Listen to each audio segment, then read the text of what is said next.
We are used to seeing things from a particular point of view. That is, from a particular frame of reference. And things look different to us under different circumstances. At the moment, things look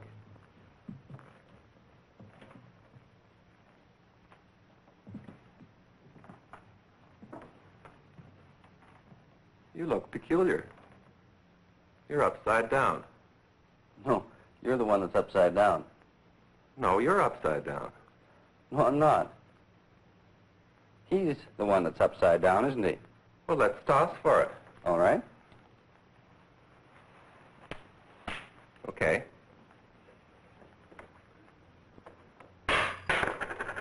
You lose.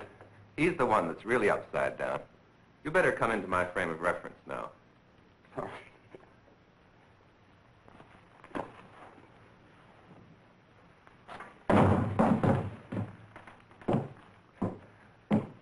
My frame of reference was inverted from what it usually is. That view of things would be normal for me if I normally walked on my hands.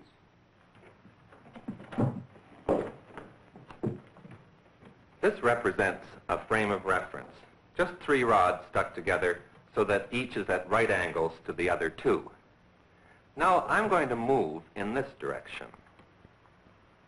You see the frame at the same spot on your screen, but you know I'm moving this way because you see the wall moving this way behind me. But how do you know that I'm not standing still and the wall moving? It was the wall that was moving. Now the wall has disappeared, and you have no way of telling whether I am moving or not. But now you know that I'm moving. The point of this is that all motion is relative. In both cases, I was moving relative to the wall, and the wall was moving relative to me.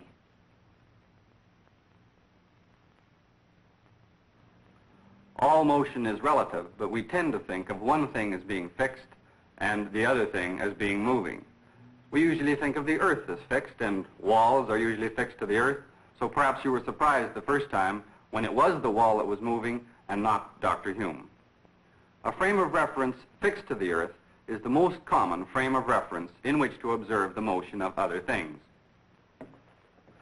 This is the frame of reference that you're used to. The frame is fastened to the table. The table is bolted to the floor is anchored in the building, and the building is firmly attached to the earth.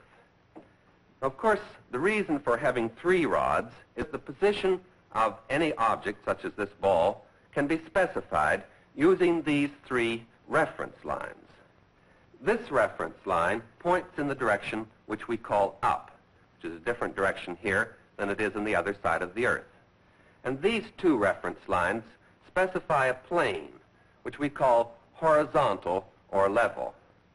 In this film, we're going to look at the motion of objects in this earth frame of reference and in other frames of reference moving in different ways relative to the earth part.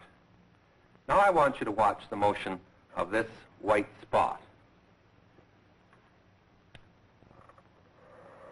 You probably see the spot moving in a circle.